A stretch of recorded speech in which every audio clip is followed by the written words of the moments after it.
A lonely watch. Vero, you're on watch. You are doing your perimeter sweep of the camp. You go out some distance and essentially do a big circle around the camp to check for people who might be hiding, creatures that might be lurking, that sort of thing. And this has gotten easier, camp life. The floodwaters have receded quite a lot. And what was previously just huge floodplain has now been reduced to lakes, small lakes, say, where villages and buildings used to be. There's one lake that the company has taken to calling the Sylvan Lake because it is on the other side of a copse of trees. And some of the locals in the area say that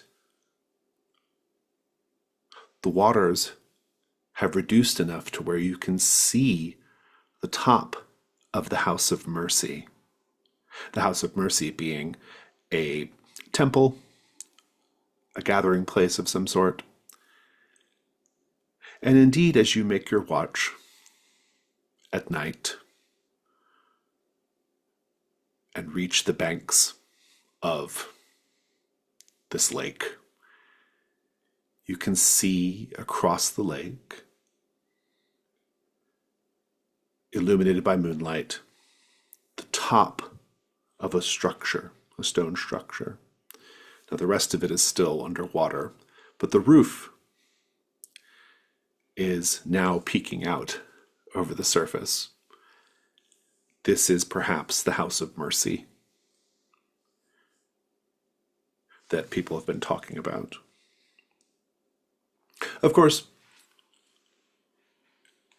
you have no business trying to get across this lake to go to the House of Mercy. You're on watch.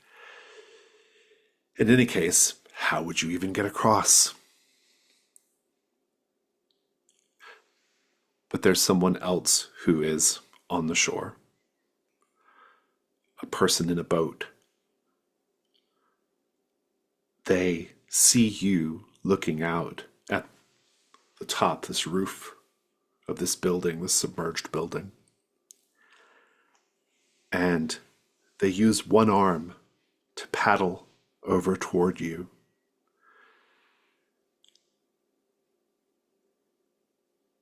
And they set the oar down and they use that same arm to try to get your attention. What do you do?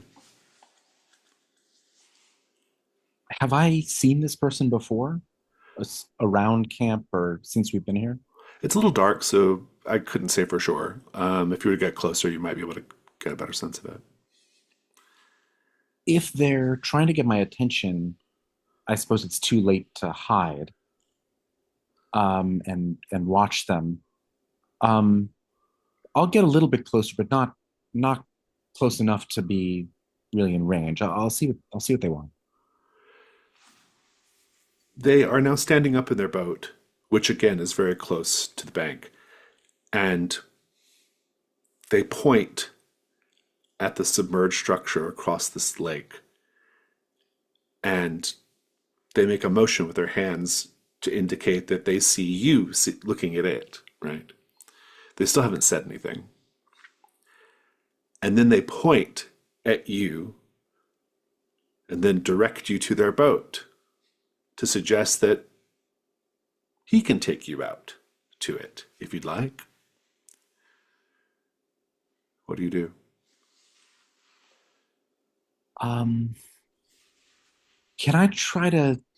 I'll begin approaching, but can I try to get a better sense of is this person they only have one hand or one arm? Hmm. Are they what's their aspect like? Are they it's dark you said, but are they illuminated in any way? There's a little bit of moonlight, but go ahead and make a hunt roll.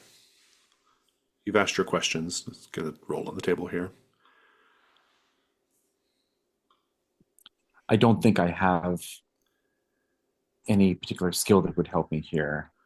Um, I do have a surprise from Rias's uh, sidereal attunement.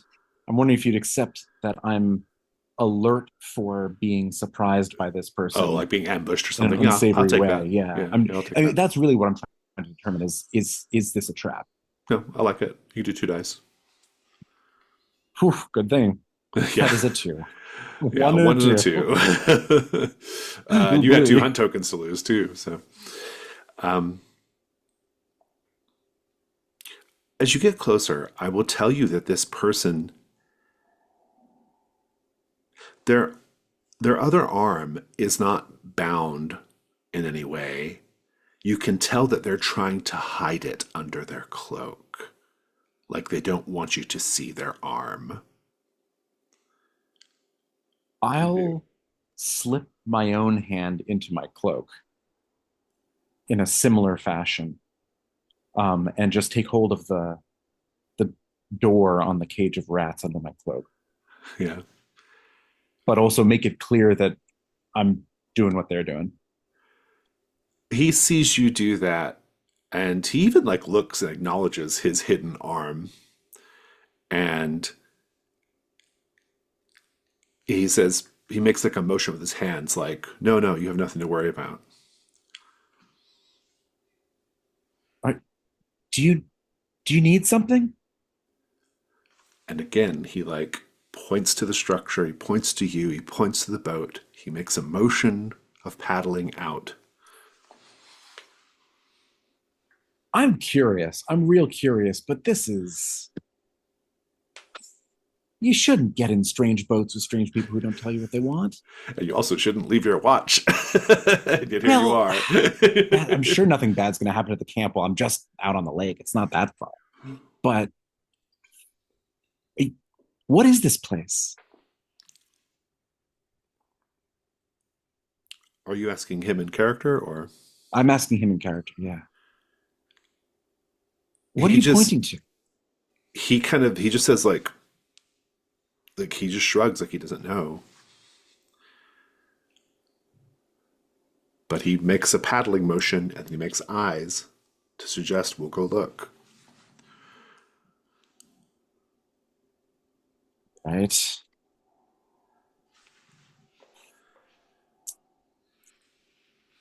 I think against Vera's better judgment, such as it is, I'll get a little bit closer. I'm going to try to look into his boat, still watching for an ambush or watching. Is there anybody like any bandits in the floor of the boat? He's not a Kingsguard, is he?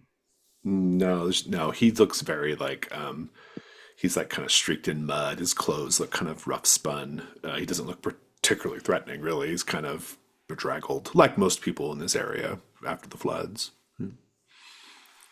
Well, I guess part of being on watch is assessing threats. So I'm seeing what's happening. If there's something going on over there, then I should probably know what it is.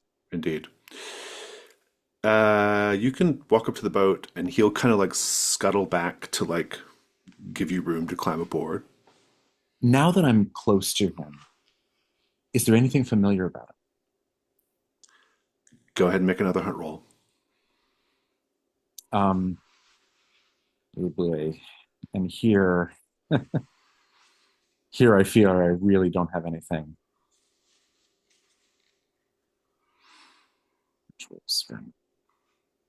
No, I'm gonna do one and hope for the best.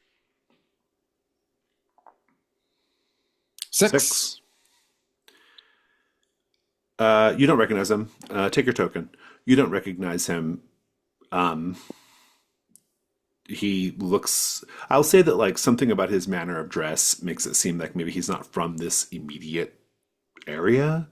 You've met some of the people from some of the nearby, like you've met some Carol Moore people, for example, um, and he doesn't look like them necessarily. Maybe they wear their clothes a certain way. He looks like he's an outsider. All right.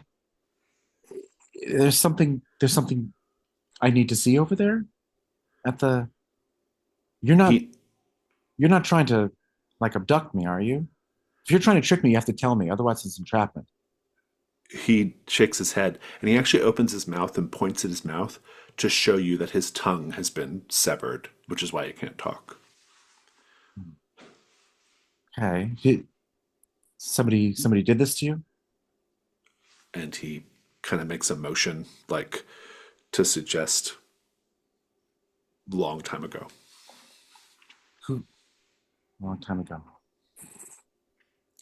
In out here or in the city?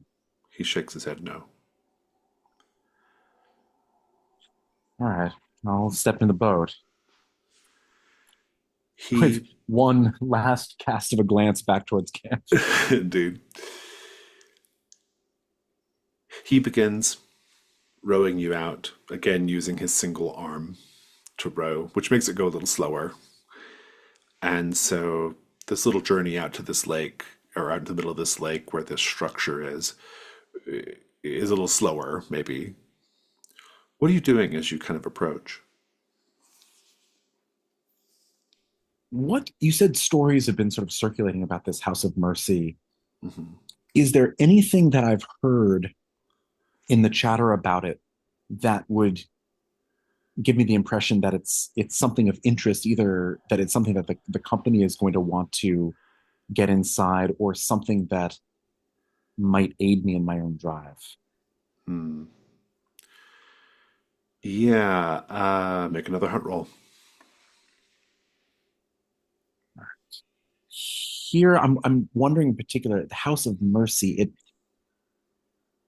I'm wondering if there's any religious significance to it. Can I use rituals as a Yeah, I'll take that. Yeah, if that's the kind of information you're going for. yeah, two and two? Oh Hmm. boy.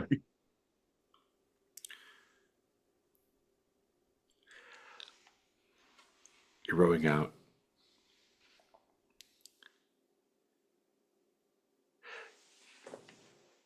You do not see the giant pike swimming up underneath the boat, but you certainly feel it as it buffets the boat from underneath. The boatman kind of tumbles back, and when he tumbles back, his cloak is fully like falls down, and you can see that his hidden arm is actually a large chitinous crab claw. And he begins scrambling and he's trying to like cover his arm, even though you've already seen it. And then this enormous pike, this giant pike, comes out of the water and latches onto him. The pike is like the size of a bear. It's huge. And it just like snaps its jaws on the boatman. And the boatman is trying to use his crab claw to beat the pike away. What are you doing? If the pike is half out of the water, like on the boat, Yeah. can I stab it in the eye with my blade? Yeah, I think this is good. I think this is probably not a combat as much as it is a risk roll, Risk roll. because it's not attacking you, right? Uh, Okay. Take us through the risk roll.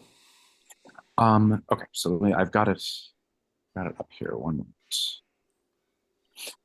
Risk roll. When you attempt a risky task, say what you hope will happen. Ask the GM and the other players what could possibly go wrong, and then gather dice. A light die if the task is something you're skilled at because of your occupation or background, or easier due to a piece of equipment. I think here I mean, I'm using my blade, but I would also suggest coordination. I'm trying or aiding. I have both coordination and aiding, and either way, I'm trying to Definitely. Let's aid back up him. though and go and like what's wrong here. I mean, what are you trying to Oh, accomplish? Just sure. getting it to slide back into the water. Yeah, I mean, I don't know if I can kill a pike of this size with just a stab to the Yeah, eye, but I think yeah, targeting its eye hopefully will drive it off. yeah. And It'll take us as a threat. I think what could go wrong here is uh, the boatman gets pulled under and you get capsized as well. And I think you've had your first light dive for sure. Um, take a second light die for accepting a devil's bargain. Complications that happen no matter the outcome of the roll. I'm going to say, as a devil's bargain,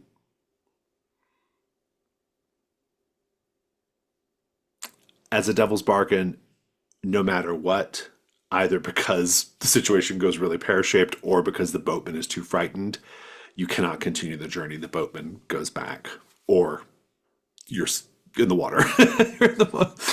But no matter Ruined. what, you cannot reach the church. That's interesting. I don't know if I want that. I think I might go one and one. One light, one dark. Take the still keep the opportunity. Oh boy, it's probably a terrible idea. What'd you get? Did you do? Oh, there you Five and a go. one. Oh, five and one. Yep, five and a one. I think the complication is uh, I'm going to go halvesies here. The boat does not get capsized, and you can continue on, but the boatman is dragged down by the pike. Oh bother. Um, so I stab the thing in the eye, and but it's already latched on and just sort of flops back in the water with the With boatman the in it. boatman. Yeah. You can add a dark die to avoid that, of course. Um, no, that seems like maybe the safest thing for me. describe describe what happens. So this creepy guy, half crab. I'm sure there's an interesting story there. Maybe someday we'll figure out what it was. Um, the pike has him in its jaws. It's got its eye exposed. I managed to get the blade right in there, and with a terrible thrash and um, paroxysm of pain, it flops back out of the water, dragging the guy with it. The boat shakes crazily, and then as soon as it started, I'm alone in the water. I'm alone in the boat. The boat settles, and the fish has its meal. Is it relatively safe for now? You should probably hurry to the to the structure, but yes. Well, I'll pick up his pole and keep going. You eventually reach the roof of this stone structure. It's just a short hop to clamber up to the roof. What do you do? Um, is there anything in the boat? Can I look around in the boat? Did this guy have any supplies or other objects that might indicate who he is or where he's from? I mean, I'm looking for rope to tie up the boat, but Oh, I suppose sure. while I'm at it, I might as well see if he's got anything Sure, sure. more valuable for that matter. Yeah, you can spend a token to find something, or you can just Yeah, make a hunt I'll roll. that's a great idea. I'll spend a token to find something. Um, Yeah, I think he probably has like a sack of like scavenged belongings from just places he's like been around in the drowned lands here. Um, it's all just a variety of like, you know, like plates and mugs, maybe like some, maybe a couple of like silver, pieces of cutlery or a candelabra, just stuff he's managed to like get his hands on. All of it collectively is worth 1 gold when sold back at camp. okay. But nothing that indicates where he's from or No, what nothing he's like doing out that. here. No No. personal effects. Okay. Hmm. And there's Is a there? there's a rope to tie off the boat too. Okay. All right. I'll tie off the boat if the roof is exposed.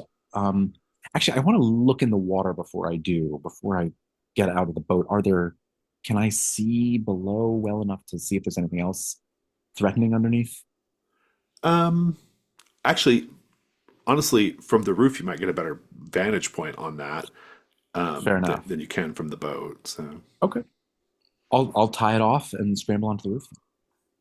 yeah, I mean, you can kind of hoist yourself up to the roof. And I'll tell you that it's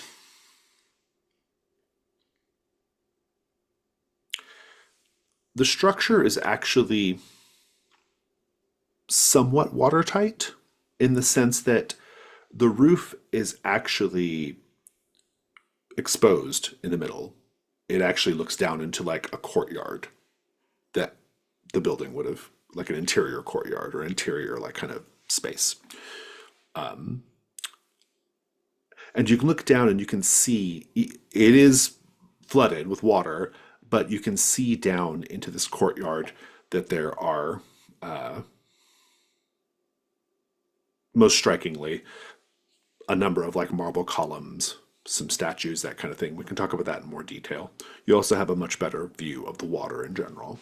What do you do? You're muted. Yeah, I'm I'm optimistic that the big pike that was attacking us has a meal and isn't going to come after me, but I want to see what other now that I know this lake has big fauna in it, see what else I can see in terms of possible dangers. Yeah, go ahead and make a hunt roll. I don't know that vermin would help here. Probably not. I don't think so. Okay.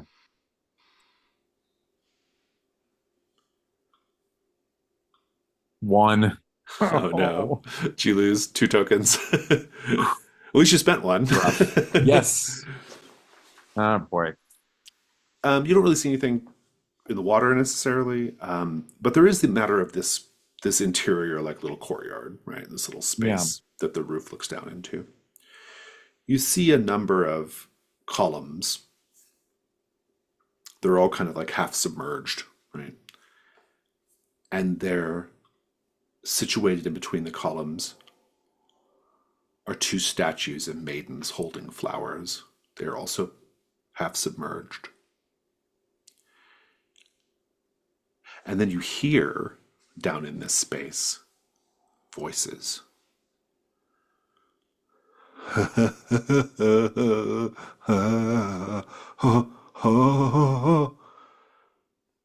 And they're splashing.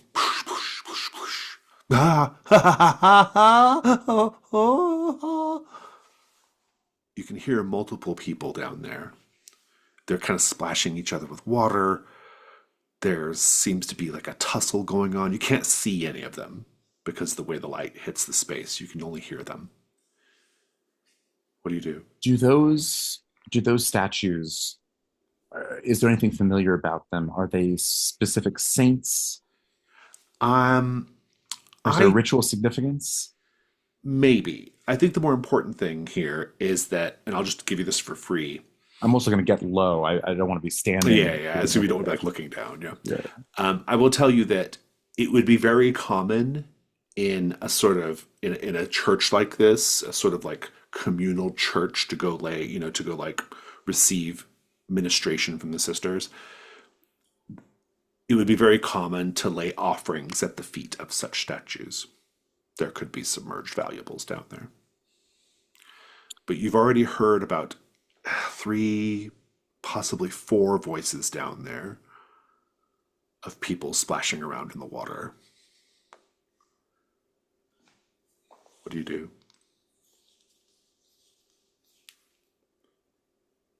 Can I can I use my swarm ritual to call up out of the depths crabs maybe or leeches Sure, to do or what? something well to harass these people down there, get them either distracted enough that I can slip in unnoticed or drive them out. Oh, I like that. Yeah, I think that's really good. Yeah, you have this ritual swarm trade favors with the colony of everyone. I like that. Um, The let's go favor step. I would hope would be maybe they get a nice meal out of it. Yeah, yeah. Let's go step by step. And you've made clear what could go what you want to happen. What could go wrong? I think what could go wrong is you're so focused on your ritual you fail to notice that there are some of these crazy people on the roof as well. Don't like that. Okay. So then if I have it's a ritual, I also have a vermin skill. One light die. I might accept a devil's bargain, Um, and this is, I suspect, risky yeah. Well, you have to do a dark die for the ritual. for a ritual. Devil's bargain. I think my devil's bargain is going to be No matter what, your boat has drifted away. Oh no. Um, all right, in for a penny. I'll take it. Two light, one dark.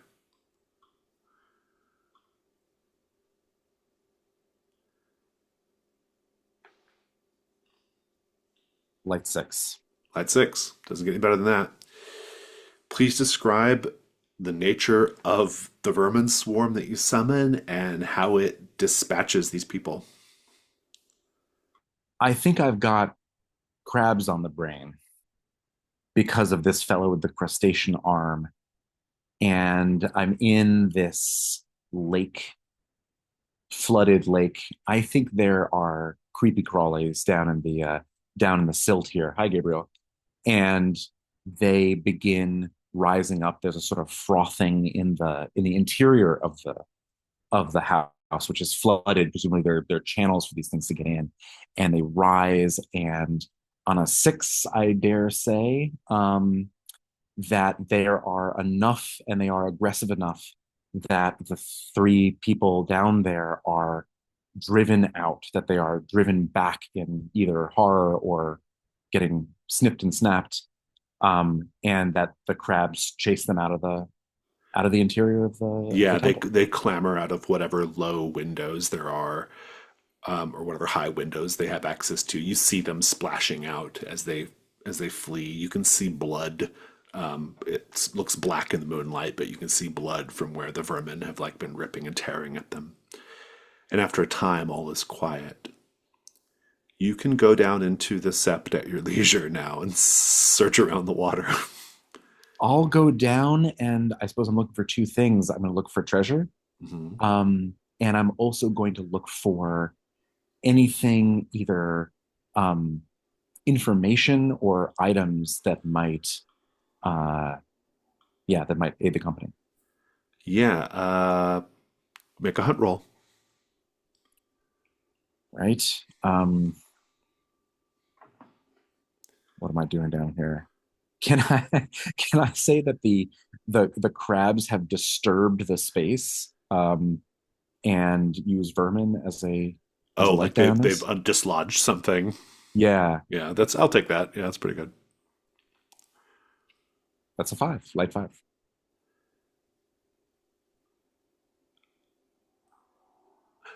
You get down there and you'll see something straight away that is kind of floating on the water. You can take it. It is a copper pot, beautifully made, decorated with motifs of the autumn harvest. Um, I will tell you now that it's a magic item. I won't tell you what it does though until you get back to camp. There's a bit of a complication.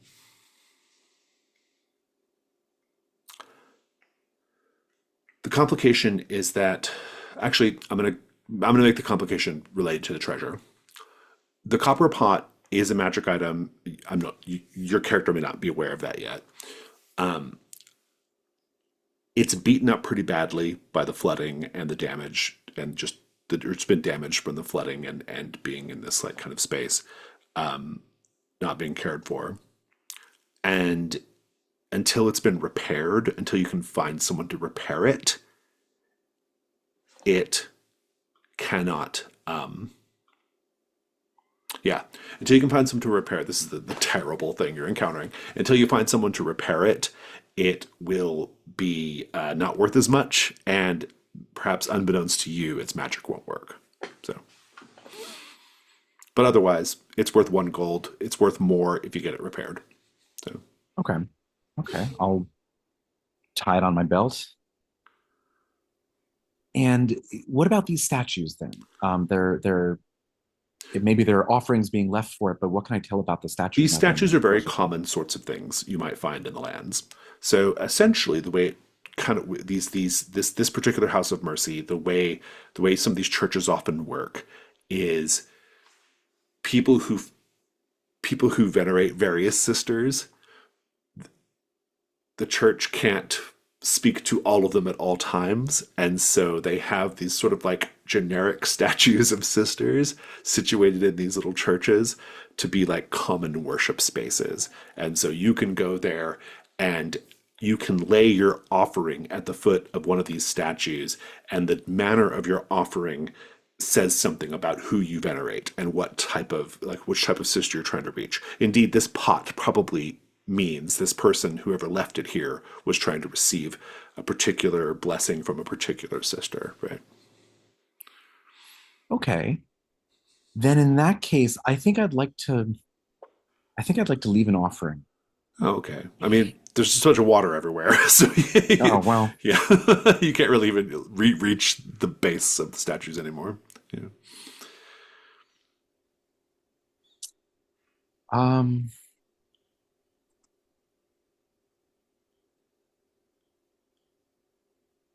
Give me just a moment. I'm trying to see what I might. I've got a pot of honey, Mhm. and I think I'm going to sort of daub it on the lips of one of these sisters Oh, okay, good. as an offering. And is there a way I can is there a way I can signify, or no, I'm going to daub it on the hands of one of the sisters, not the Uh, lips, mhm. in an attempt to make an offering to Saint Borophel of the Mm, clean hands. very good. Yeah, you could do that. We don't know if there's not going to be like an immediate reaction, but I like that you've done it. And that'll conclude this. You can scramble back out with your winnings, get into the boat, Well, and my boat is gone though. oh, it's floats right. It's gone. Oh yeah. Oh boy, how are you getting back? Well, I had two ideas about this. One, either the men left a boat behind in their scramble and all piled into a different boat. Maybe that's wishful thinking. Or I fear I might need to wait for morning and Yeah, you signal might be my stuck camp for a minute. members. Yeah, I like the idea of, especially because now you know there's like giant fish in the lake, right? Yeah, I'm I not going to think swim. I think we just leave you on the roof of the building, having left your watch again, holding this battered copper pot. I'll pass the rest of the night there. Maybe I'll wait until I can see. Can I see the camp from here? Yeah, yeah. I mean, you can see like the faint ember glow, you know, and that'll conclude our delve.